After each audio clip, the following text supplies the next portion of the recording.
Queridísimos hermanos, hoy el Evangelio de San Juan, del Evangelio de San Mateo, capítulo 16, versículo 21 en adelante, nos trae varias enseñanzas. Voy a tratar de, aunque sea una, desarrollar. La primera es,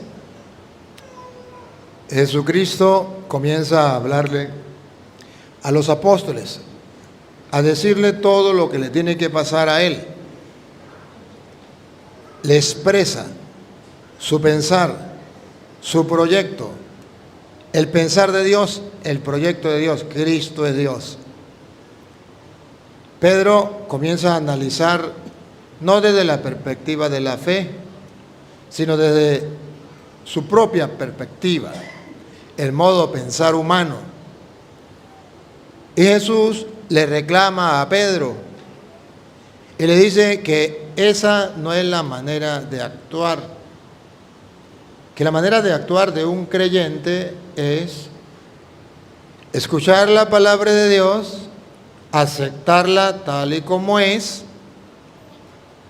aferrarme a ella sin querer cambiar los propósitos de Dios que ya están planificados, proyectados, revelados. Yo lo único que tengo que hacer es aceptarlo y punto.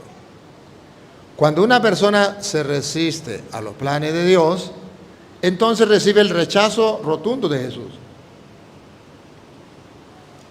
¿Cuándo iba a imaginar San Pedro que Jesús le iba a decir Satanás? Nunca. ¿Cuándo ustedes y yo íbamos a pensar que Jesús a San Pedro, el jefe que puso dentro de la iglesia, le dice, apártate de mí, Satanás? ¿Cuándo? Eso es impensable. Pero hoy lo vamos a escuchar. ¿Y cuándo es que Pedro recibe ese rechazo?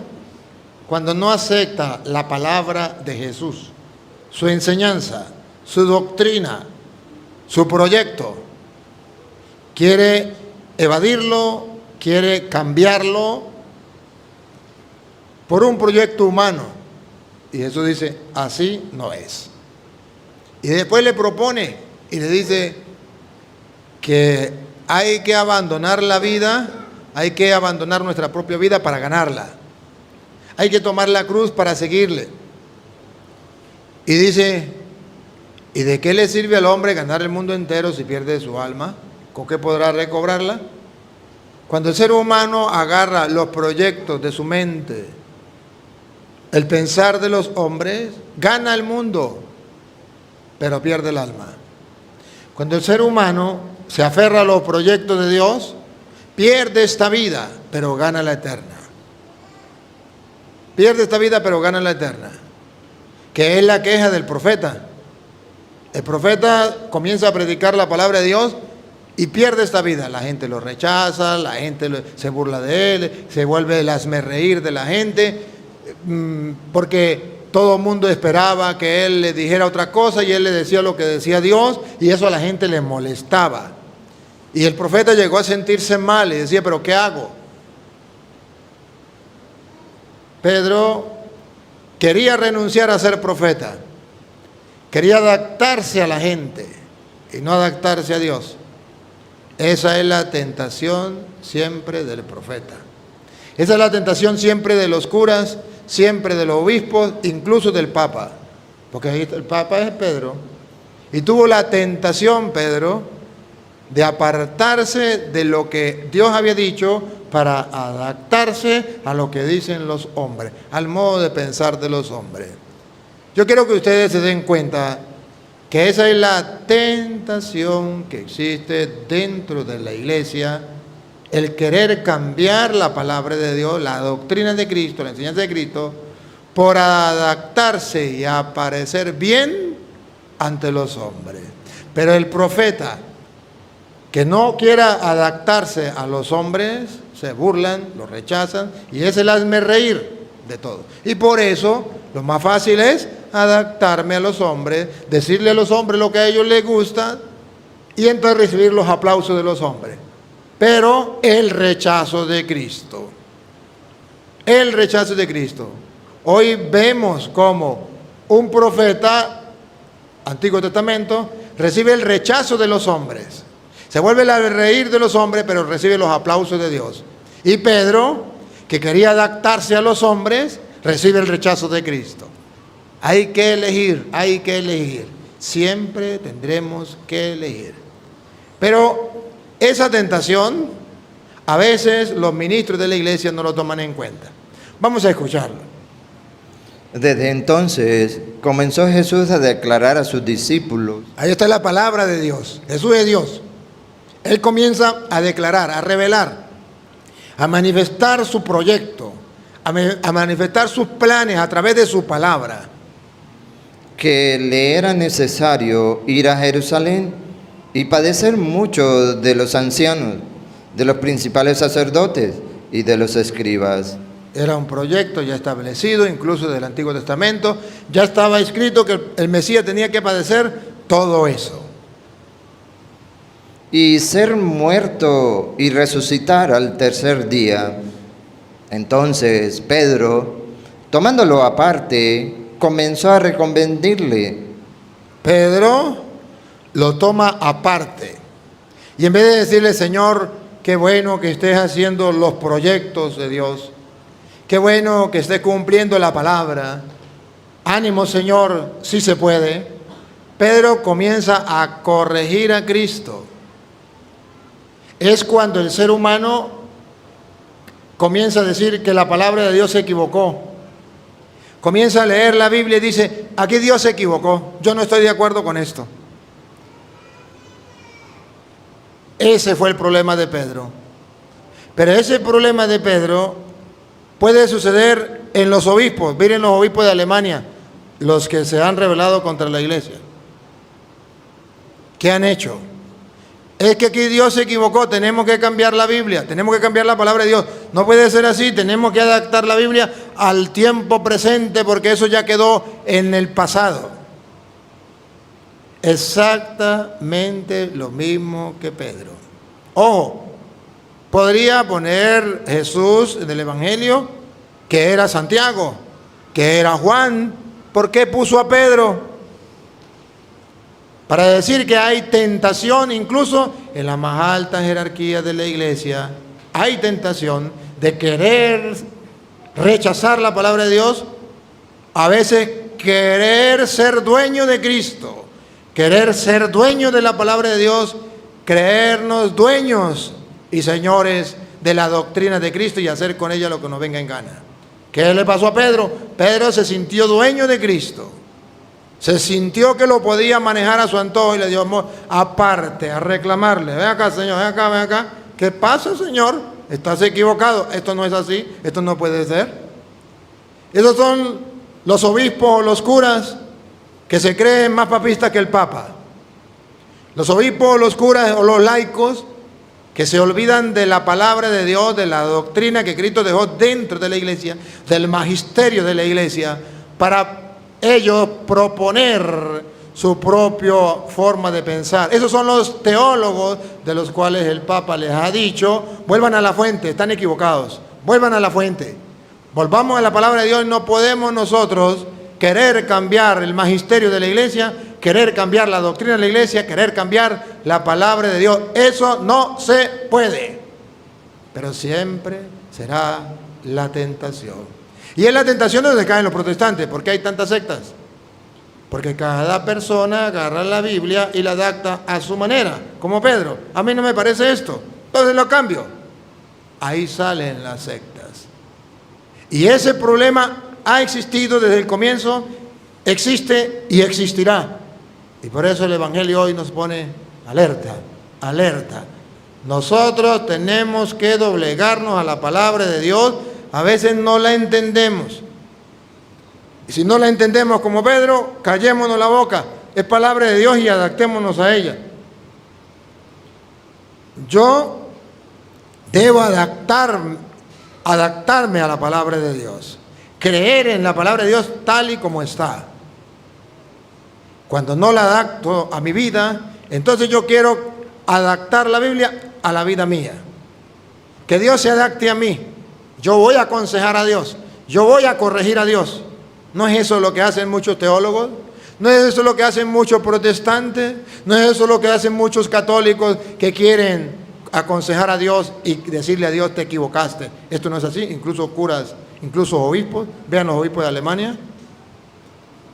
¿Qué le pasó a Martín Lutero, padre de los protestantes? Sacerdote de la Iglesia Católica. Pero un día pensó que Cristo se había equivocado y comenzó a corregir a Cristo, y ahí salieron las sectas. Así no es. Cuando Pedro lo llama a sola, comienza a reclamarle, a corregirle. ¿Qué le dice Jesús?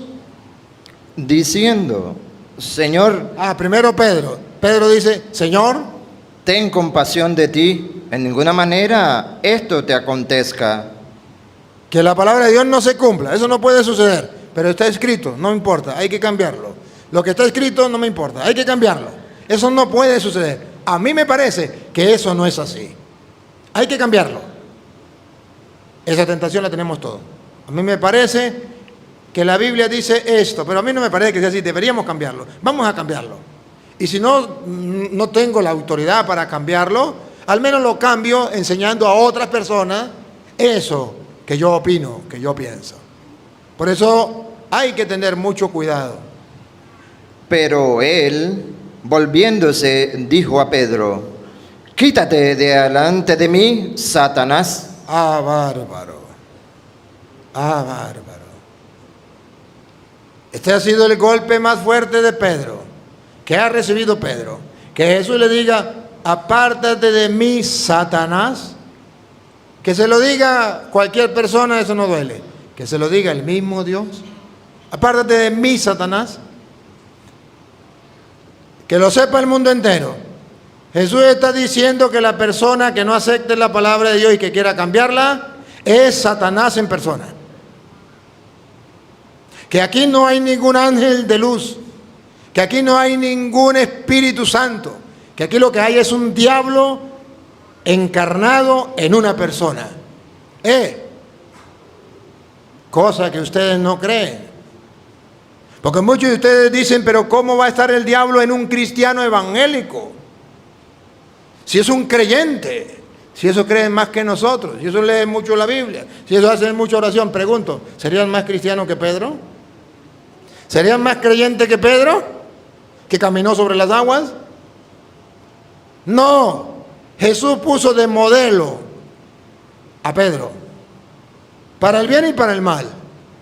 De modelo aquí, instrumento de Satanás, que aunque sea el mismo Papa, que quiera cambiar la doctrina, que quiera cambiar la palabra de Dios, aunque fuera el mismo Papa, sería instrumento de Satanás. Aunque fuera un obispo, sería instrumento de Satanás. Aunque fuera un cura, sería instrumento de Satanás. Por eso hay algo que existe dentro de la iglesia que se llama el magisterio de la iglesia. El magisterio de la iglesia es aquellos que cuidan fielmente la doctrina de Cristo y no permiten que nada ni nadie la cambie. Nadie ni nada. Y ustedes y yo debemos adaptarnos al magisterio de la iglesia, que lleva todo lo que lleva la iglesia. El cuidado de la doctrina no la puede cambiar nadie. Por eso vendrán papas, han pasado cantidad de papas. Y ningún papa ha cambiado la doctrina. Un papa puede cambiar otras cosas. Claro que sí, eso sí lo puede cambiar. Pero la doctrina, lo que enseñó Cristo netamente, no lo puede cambiar ningún papa. Y hay constancia tenemos, no crea que todos los papas han sido angelitos, han sido buenos. Hay constancia en la historia que hay papas malos, como hay curas malos, como hay obispos malos. ¿Ha existido? ¿Y han podido cambiar la doctrina? No, no la han podido cambiar y no la podrán cambiar. Y esa es la muestra más grande que la iglesia es de Cristo, porque ni los malos papas, ni los malos obispos, ni los malos curas lo han podido cambiar la doctrina. Ha sido siempre fiel a la doctrina de Cristo. Pero está el peligro. Apártate de mí, Satanás. Si Jesús llamó Satanás a Pedro, el jefe de la iglesia que le acababa de fundar, Mateo 16, 18. En el 18 y en el 22, 23 ya le llama a Satanás, porque está pensando como los hombres. Ahora pregunto, ¿será que Satanás no puede meterse en un cristiano evangélico, en un pastor cristiano evangélico? ¿Será que cuando un fulano pastor o un fulano cristiano evangélico cambia la doctrina, no estará el diablo metiendo la mano ahí? Uy, pero ¿cómo va a decir eso de usted de un cristiano evangélico? ¿Y cómo Cristo lo dijo de Pedro? Explíquemelo, que cualquier teólogo me lo explique, que cualquier católico me lo explique, que cualquier evangélico me lo explique. Si Cristo lo dijo de Pedro, no lo podrá decir de un pastor mentiroso, falso, que agarra la Biblia y engaña a los tontos a su manera. Claro, claro que sí. ¿Y por qué? A ver, ¿por qué lo compara con Satanás? Apártate de mí, Satanás. Me eres tropiezo. Aquí está el detalle. Cuando la persona cambia la palabra de Dios, es instrumento de Satanás, porque va a ser tropiezo en la fe para el otro, tropiezo en la vida espiritual para el otro, tropiezo para el otro, para que el otro no cumpla la palabra de Dios. Jesús estaba dispuesto a cumplir lo que estaba escrito de él, que tenía que padecer, que lo iban a crucificar, que lo iban a matar, pero que al tercer día iba a resucitar. Eso estaba escrito. Jesús estaba dispuesto a practicarlo, pero Pedro no quería.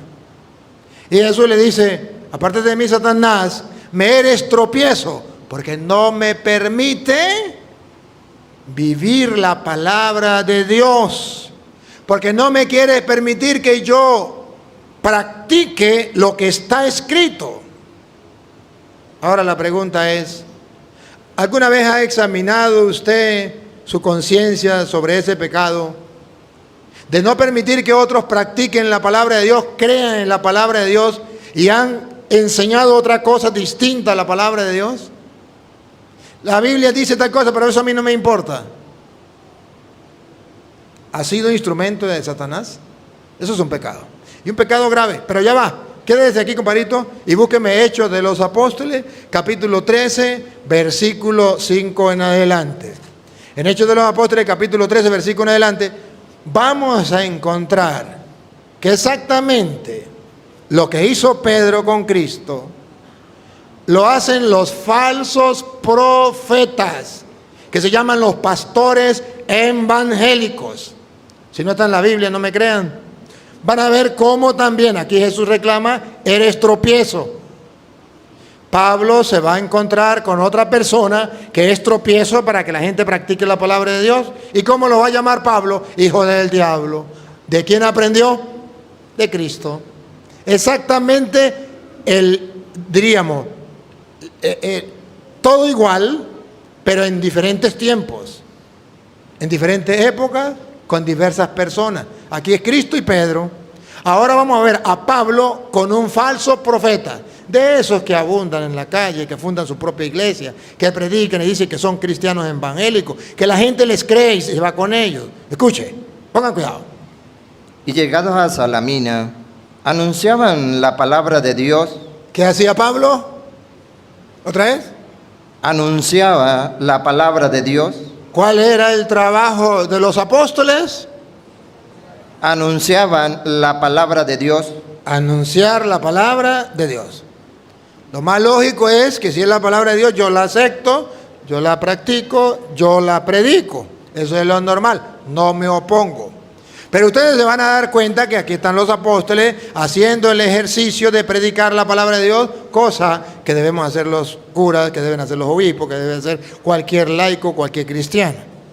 Pero vean ustedes que ya desde el comienzo existían los falsos profetas que se oponían a la palabra de Dios y que Pablo, como Cristo, le va a decir hijo del diablo. Pongan cuidado.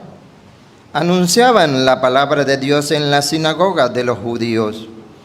Tenían también a Juan de ayudante. Y habiendo atravesado toda la isla hasta Pafos, hallaron a cierto mago, falso profeta. Subrayen. Compadrito, ahí están las señoras. Allá tengo un bolsito que dejé allá. Tráigame, ahí está la lupita, tráigame la lupita, creo que está ahí, porque estoy trabajando sin lupita, no puedo subrayar. ¿Cómo era un qué?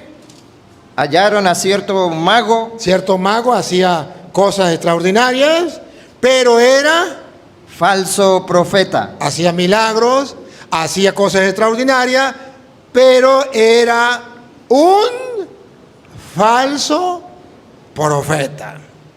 Qué raro, ¿no? Que la Biblia dibuje los milagros, las magias, las cosas esas que hacen con un falso profeta que viene haciendo cosas para que la gente le crea, ¿no? ¿La encontró? Ay, aquí está Lupita, gracias. ¿Otra vez? hallaron a cierto mago falso profeta. Aquí está, falso profeta. Por un lado encontramos los apóstoles verdaderos profetas, predican la palabra de Dios sin cambiar. Encontramos a un falso profeta, de esos que se llaman cristianos evangélicos, de esos que se llaman pastores, evangelistas, profetas, apóstol, de esos. Y escuche, Judío llamado Bar Jesús, que estaba con el procónsul Sergio Paulo, varón prudente. Llamando a Bernabé y a Saulo, deseaba oír la palabra de Dios. ¿qué deseaba el procónsul? ¿Qué deseaba? Deseaba oír la palabra de Dios. Atención, ¿qué deseaba el procónsul? Oír la palabra de Dios. Y los apóstoles Bernabé y Pablo predicaban la palabra de Dios. El procónsul quería oír la palabra de Dios. Ahora, atención, ¿qué hace este falso profeta? Pongan cuidado.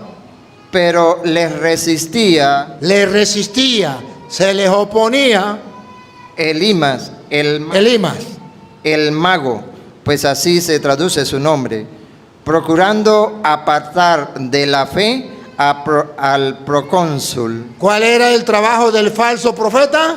Apartar de la fe, ¿Cuál es el trabajo de los falsos profetas? apartar de la fe, ¿Cuál es el trabajo de los cristianos evangélicos? apartar de la fe, ¿Cuál es el trabajo de los pastores evangélicos? apartar de la fe, ¿Cuál es el trabajo de los evangelistas, profetas, apóstoles, cristianos evangélicos? apartar de la fe. Apartar de la fe. Usted tenía una fe firme, usted iba a misa, ya lo apartan de la fe, ya no tiene que ir a misa. Usted que se confesaba, ya lo apartan de la fe, ya no se confiesa. Usted creía que Cristo estaba en la hostia y recibía el cuerpo y la sangre de Cristo para tener vida eterna, ya lo apartaron de la fe. Usted creía que el Papa era el vicario de Cristo, ahora ya lo apartaron de la fe. Todo trabajo de los protestantes, el único trabajo de los protestantes es apartar la gente de la fe. Los protestantes no llevan a la gente a vivir mejor la fe. Lo llevan a destruir la fe, a apartar a la gente de lo que cree. Ese es el trabajo de los protestantes. Y por eso hay tantas sectas. Y por eso cada uno tiene sus propias mentiras. Las mentiras de los testigos de Jehová no son las mismas mentiras de los pentecostales. Las mentiras de los pentecostales no son las mismas mentiras de los pentecostales unidos. Las mentiras de los pentecostales unidos no son las mismas mentiras de los adventistas. Las mentiras de los adventistas no son las mismas mentiras de los retornos de Cristo. Las mentiras de los retornos de Cristo no son las mismas mentiras de los evangélicos. Las mentiras de los evangélicos no son, y pare de contar. Cada uno tiene su propia mentira, porque la idea es apartar a la gente de la fe. Por un lado, los apóstoles están predicando la palabra de Cristo con fidelidad para que la gente crea. Y por otro lado vamos a encontrar, según la Biblia, falsos profetas que quieren apartar a la gente de la fe. Ustedes verán que los protestantes no tienen fe, no tienen doctrina. Que alguien me diga cuál es la doctrina de los protestantes, eso no existe. Entonces, ¿qué es lo que hacen los protestantes? Por eso se llama protestantes, protestar. Los protestantes dicen, a ver qué cree la Iglesia Católica. La Iglesia Católica cree que hay que confesarse con un hombre. Protesto.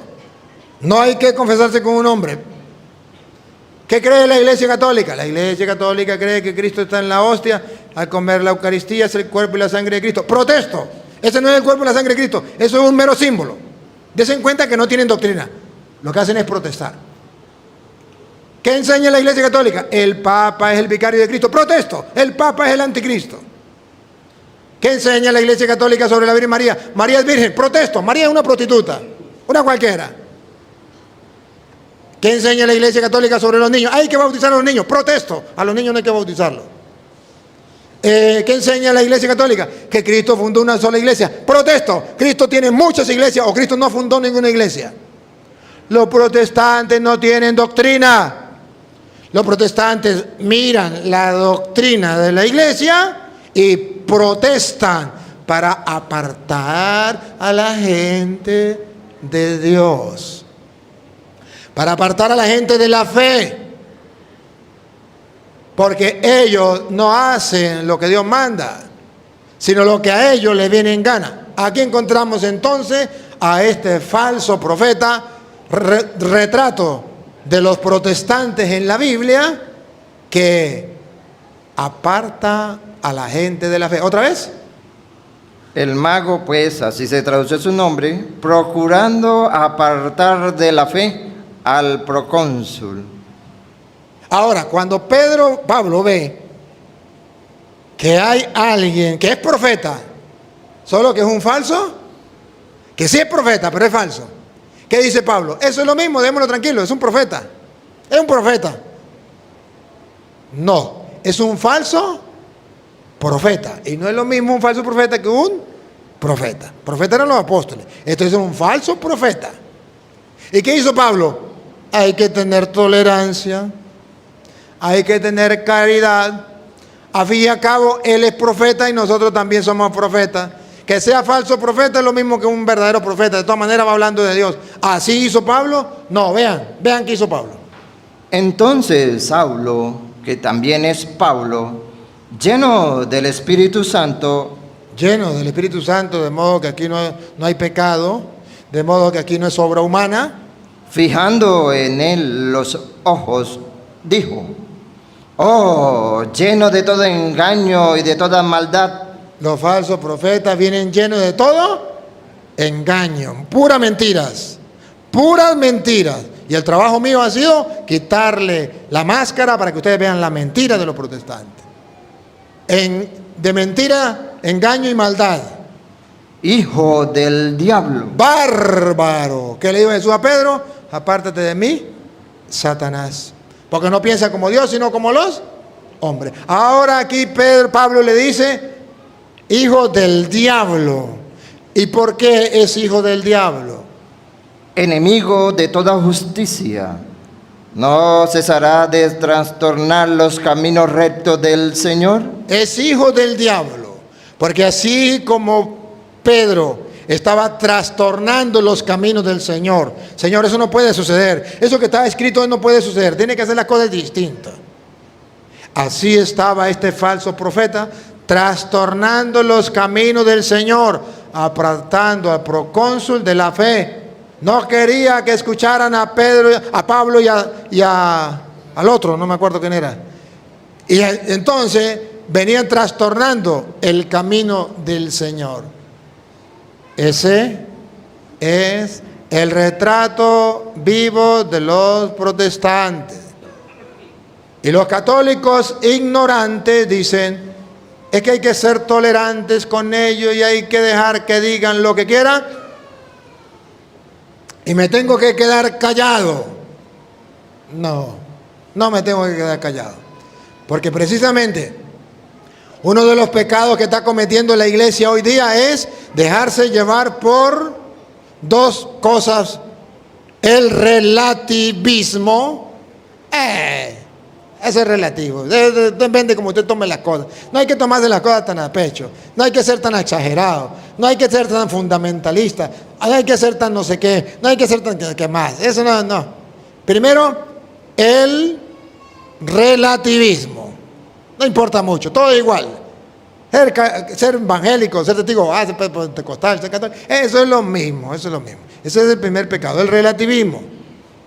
Y el segundo pecado de la iglesia, pero claro, ¿por qué es pecado? O tentación, mejor. Tentación en que muchas veces la iglesia cae, es el primero el relativismo y segundo la indiferencia, indiferentismo. Indiferente. A mí me da igual que venga un pastor protestante a predicarle a mi familia, eso me da igual. Que venga un pastor protestante a hacer culto en mi casa, me da igual. Indiferente, no me importa. Los curas, ven que los protestantes están atacando y llevándose a la gente. Indiferente, no me importa.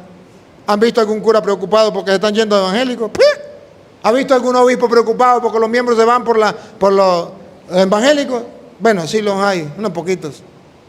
Pero indiferente son las dos tentaciones en que la iglesia está cayendo hoy día.